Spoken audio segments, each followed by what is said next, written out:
Hello' guys, আজি আমি এনেকুৱা এখন ৰাজ্যত যাই আছোঁ যি ৰাজ্যত 100জন পুৰুষৰ অনুপাতত সেই ৰাজ্যত 931টা মহিলাই বসবাস কৰে আৰু সেই ৰাজ্যত প্ৰতি বছৰত ধুমধামকৈ পালন কৰা হয় হৰ্ণবিল ফেষ্টিভেল।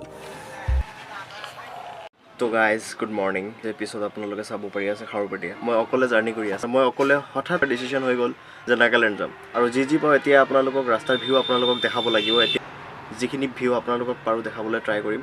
খাৰুপেটীয়া টু নাগালেণ্ডৰ যোৱা যিটো প্ৰচেছ আপোনালোকক সেইটো আজিৰ ভিডিঅ'টোত দেখাম। আপোনালোকে চাই থাকিব আৰু বহুতো কথা আপোনালোকে জানিব পাৰিব। আজি মই বহুত এক্সাইটেড হৈ আছোঁ কাৰণ নাগালেণ্ড ৰাজ্যত ভৰি দিব যাই আছোঁ অকলে। গাইজ চাওক, আমাৰ দৰং ডিষ্ট্ৰিক্টৰ পৰা ওলোৱাই হোৱা নাই। পুৱা একদম ৰাস্তাটো ইমান যে ক্লিন থাকে আৰু মানুহবোৰক চাওক, পুৰা ফ্ৰেছ মাইণ্ডত ওলাই আহে ধুনীয়াকৈ। 5টাৰ পৰা 7টালৈকে যিটো ভিউ থাকে না পুৱাৰ, ঠাণ্ডা মন ঠাণ্ডা মাইণ্ড। আমি যাত্ৰা কৰিবলৈ যাই আছোঁ নাগালেণ্ড ৰাজ্যত। নাগালেণ্ড ৰাজ্যত নজনা কথা জানিবলৈ, দৰ্শন কৰিবলৈ যাই আছোঁ আমি। তো গাইজ, ফাইনেলি আহি পালোঁ তেজপুৰ। মানে মোৰ লগত এটা চিন হৈ গ'ল, মই যে ঘৰৰ পৰা আহিছোঁ মানে চাৰ্জাৰটো পাহৰি থৈ আহিছিলোঁ। তো এতিয়া কি হ'ল, মানে মোৰ যিটো বাছ আছিলে পূৰা ফাষ্ট আহি পৰিছে। 6:15 এৰিছে বাছটো আৰু এতিয়া মোৰ চাৰ্জাৰ মানে এৰাৰ সময়তহে মনত হৈছে। পিছত মই ঘৰত কল কৰিলোঁ মোৰ সৰু ভাইটিটো, মানে পিছৰ যিটো বাছ আছিলে চাৰ্জাৰটো দি দিছে, আহি এতিয়া দিব। তো গাড়ীটো এতিয়া গুচি গ'ল। এতিয়া কিবাকিবিকৈ নাম্বাৰটো পালোঁ সেইটো বাছত। তো এতিয়া মানে বাছটো আহি আছে, সেইকাৰণে ৰখি আছোঁ ইয়াতে। এতিয়া নহ'লে মই কাউণ্টাৰত গ'লোঁ হয়, কাউণ্টাৰৰ পৰা আকৌ এটা নেক্সট বাছ ধৰাৰ পিছতে মই খালি গাইজ ৰখি মানে গাড়ীৰ আগৰ যিটো নেম প্লেটটো চাই আছোঁ। এতিয়া কেতিয়াবা পাৰ হৈ যায়, মানে পাৰ হৈ যোৱাৰ লগে লগে মোৰ চাৰ্জাৰটো গায়ব। আৰু এতিয়া মোৰ ফোনৰো চাৰ্জ শেষ হৈ আছে লাহে লাহে। মোৰ চাৰ্জাৰটো বহুত ইম্পৰ্টেণ্ট হৈ আছে। এতিয়া মই চাৰ্জাৰ অৰিজিনেল কিনিব গ'লে বহুত টকা পৰি যাব। তো সেইবাবে মানে ৰখি আছোঁ আৰু পিছত চাওক টাউনৰ ভিউ। এইটো হৈছে তেজপুৰ টাউন। ইয়াতে মানে আৰু গাইজ এতিয়া নাজানো কিমান টাইম বা ৰখিব লাগে। বেছি যদি ৰখিব লাগে বহুত প্ৰব্লেম হ'ব।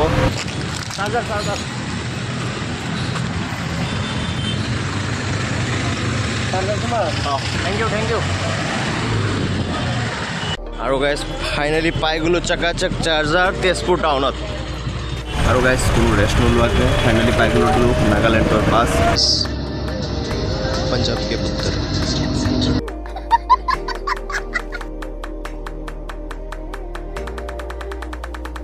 আৰু এনেকৈ তেজপুৰ অতিক্ৰম কৰাৰ লগে লগে দেখা পাব কলীয়া ভোমোৰা সেতু।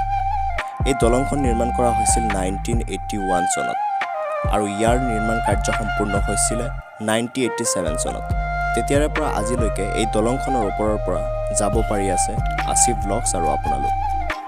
সঁচাই খুব সুন্দৰ চাওঁতে, নহয়নে? বাছখন পাহাৰৰ মাজে মাজে গৈ আছে, ইমান ধুনীয়া লাগি আছে মনটো, পূৰা একদম পিচ। এইটো ভাবি থাকোঁ যে এনেকুৱা ধৰণৰ এটা জাৰ্ণি হ'ব ফাইনেলি। তো গাইজ আমাৰ বাছটো ৰখাইছে ইয়াতে।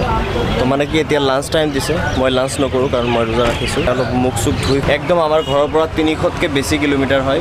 তো গাইজ মানে কি হৈছে, ইয়াতে মই আছোঁ বোকাঘাট। বাছটো চেঞ্জ কৰাই দিলে, মানে এইটো বাছেৰে এতিয়া যাব লাগিব।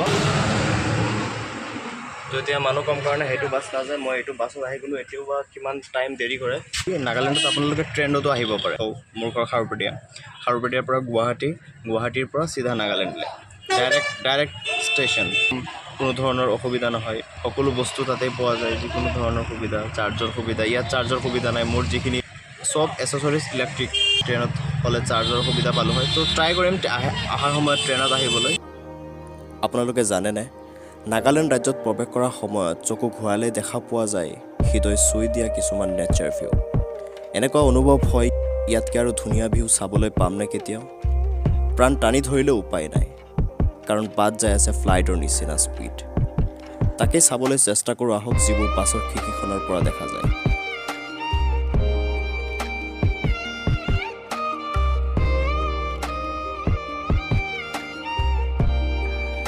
আৰু আমি বহুকেইখন ঠাই অতিক্ৰম কৰি পাই গ'লোঁ সেই সৰুতে কিতাপত পোৱা কাৰ্বি আংলং চহৰ। এই চহৰখন অতিক্ৰম কৰিলেই পাম আমি নাগালেণ্ড। তো গাইজ, যেনেকৈ লাও পুলি লৰাই লুলু লৰাই লফা, এইটো একেবাৰে ৰিপিট কৰাটো যেনেকৈ চবে নোৱাৰে, তেনেকৈ আৰু এটা চবে ৰিপিট কৰিব নোৱাৰে। সেইটো হৈছে কাৰ্বি আংলং। বাছটো পূৰা একদম প্লেন গৈ আছে, plane. It's not bus, plane. Guys বহুত বৰ লাগি আছে সঁচাকৈ। 1টা বাজ 2টা বাজ 3টা বাজ চেঞ্জ কৰি অহাত মানে কষ্ট কৰে বহুত ধুনীয়া। চাওক আংলং ধাবা কাৰ্বি আংলং গাইজ। গাড়ী মটৰৰ নাম্বাৰ প্লেটত এনে লিখা থকা দেখিয়ে বুজিব পাৰিলোঁ ভৰি দিছোঁ আমি সেইখন ৰাজ্যত। আৰু গাইজ চাওঁতে চাওঁতে ফাইনেলি ভৰি দিলোঁ নাগালেণ্ড। মই থিয় দি আছোঁ নাগালেণ্ডৰ সকলোতকৈ ডাঙৰ চহৰ ডিমাপুৰ। যিটো ঠাইৰ বিষয়ে পুৱাৰ পৰা আলোচনা হৈ আছে ফাইনেলি সেইটো ঠাইত মই বৰ্তমান থিয় দি আছোঁ। এতিয়া মানে আপোনালোকক দেখালোঁ যে জাৰ্ণিটো কেনেকুৱা, আৰু বাকী আপোনালোকক ব্লগ দি থাকিম। বৰ্তমান মই ইয়াতে আছোঁ, পাৰিলে আপোনালোকক ব্লগ দি থাকিম যিমানখিনি পাৰোঁ। সিহঁতৰ কালচাৰ, সিহঁতৰ খোৱা লোৱা, সিহঁতৰ বজাৰ, যিখিনি পাৰোঁ আপোনালোকক ব্লগ দি থাকিম। ইফতাৰৰ টাইম হৈ গৈছে, বাজিলে 4টা আৰু বেছি টাইম নাই। ইফতাৰ এতিয়া ইয়াতে হ'ব 5:31 ইফতাৰ হ'ব। তো গাইজ চাওক এইটো বেকগ্ৰাউণ্ডৰ ভিউ কিমান ধুনীয়া হৈ আছে। চেছ মানে গোটেই জাৰ্ণিটো যে কষ্ট হ'ল এতিয়া মানে পূৰা ভাল লাগি আছে। এতিয়া লাগি আছে যে আপোন মানুহক লগ পাই আপোন ভাইব আহি আছে এতিয়া। তো আজি এইটো ভিডিঅ' তো চাই কেনেকুৱা পালে আপোনালোকে কমেণ্টত নিশ্চয় জনাব।